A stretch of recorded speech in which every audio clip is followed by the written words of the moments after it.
Edexcel called pure polar coordinates, converting between Cartesian and polar forms. So here we're going to convert from the polar to the Cartesian form. So on this diagram we've been given the coordinates of P as distance r and angle theta. So we've got the polar coordinates of P, and what we want to get to are the Cartesian xy coordinates of P. You can see from the diagram by doing some trigonometry on this, r is the hypotenuse, so x is the adjacent side of this triangle, and therefore we can get x by doing x equals r cos theta, and y is the opposite side of the triangle, so we can find y by quoting y equals r sine theta.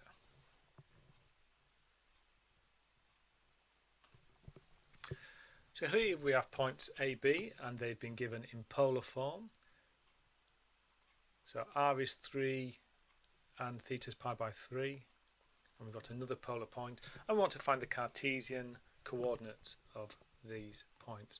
So if we look at the point 3 pi by 3 first, to get to the x coordinate I can just quote x equals r cos theta, so x should be 3 cos pi by 3, therefore x should be 1.5.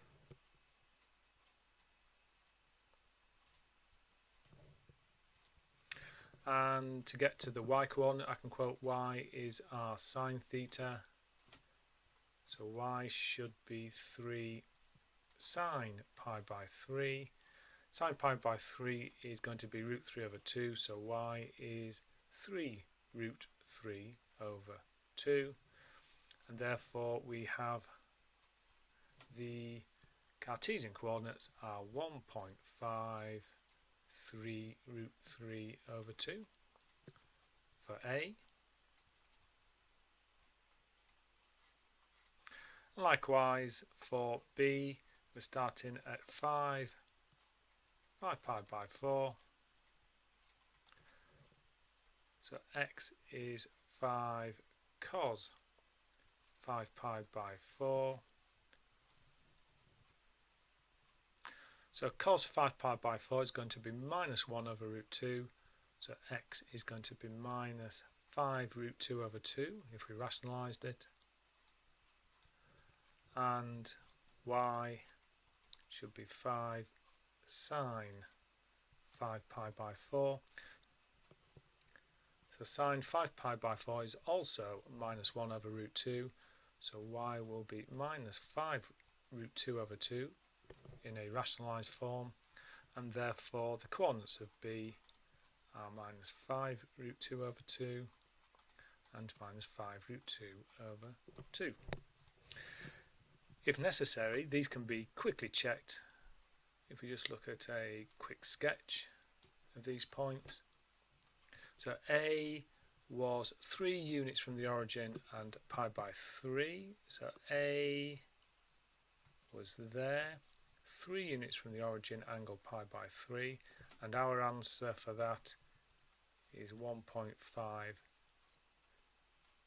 3 root 3 over 2, and B was 5 units from the origin, 5 pi by 4, 5 pi by 4 is over here, so there's the 5 pi by 4, 5 units from the origin, and our solution was minus 5 root 2 over 2 minus 5 root 2 over 2. So now we're going to convert from the Cartesian to the polar form. We can see from the diagram, so x and y would be known this time, so P would be given in terms of the Cartesian coordinates, and this time we're trying to get to the polar coordinates r and theta.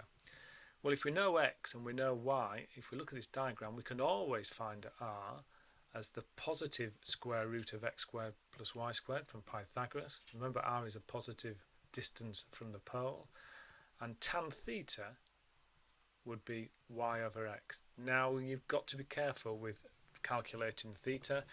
If, for example, tan theta was 2, you can see that in the range minus pi to pi, there are 2 possible answers for theta. So there are always going to be 2 possible answers for theta in this range, minus pi up to and including plus pi. So care must be taken to get the right one. And it is strongly recommended that you draw a diagram in order to check that you have the correct quadrant and therefore the correct value for theta. So in this example, A and B, we have been given with Cartesian coordinates and we're looking for the polar coordinates. So if we look at A first, 12, 5, so they are the Cartesian, so we know X and we know Y. We can very quickly find R by doing Pythag on the 12 and the 5. So we get R is root 169. So R is 13. And we can now get tan theta is y over x. We could sketch that, but it's clearly, I think, in the first quadrant, x and y are both positive, so I don't particularly need a sketch to confirm that theta is 0.39 radians, and therefore A can be given in the polar coordinates 13, 0.39 radians. A little bit more care needed with B. So the Cartesian coordinates are minus 3 and 4, so that's the x and that's the y. One of them's negative, and of course that won't make any difference to when we do our Pythagoras. So minus 3 squared is 9, 4 squared is 16, r is root 25, r is 5. But we do have to be careful when we're looking for the angle. So tan theta is going to be y over x. So that's 4 over minus 3, and when we do this on a calculator we get minus 0.93 radians. It's quite helpful sometimes to think of this in degrees. 1 radian is just under 60 degrees, so this is about minus 60 degrees. But it's not quite the right answer. If we do a quick sketch of B, so let's have a quick look at B.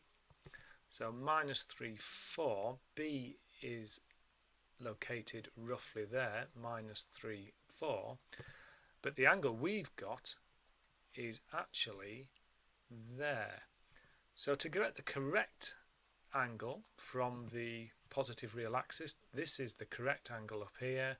To get the correct value of theta, we need to add on pi to make sure we're in the second quadrant. So the value of theta we need for this particular case is 2.21 radians. So be careful with negative coordinates and check that you have your point in the correct quadrant from a sketch. So B can be given as the polar coordinates 5, 2.21 radians.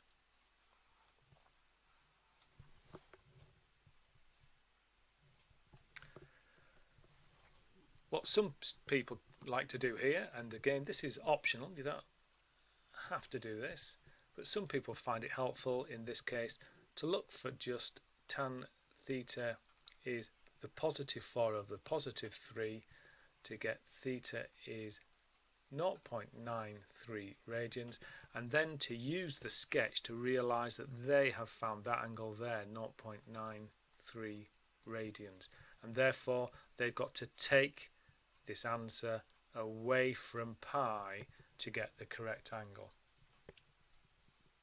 So the correct angle would be pi minus 0.93 from the sketch to get the correct value of theta.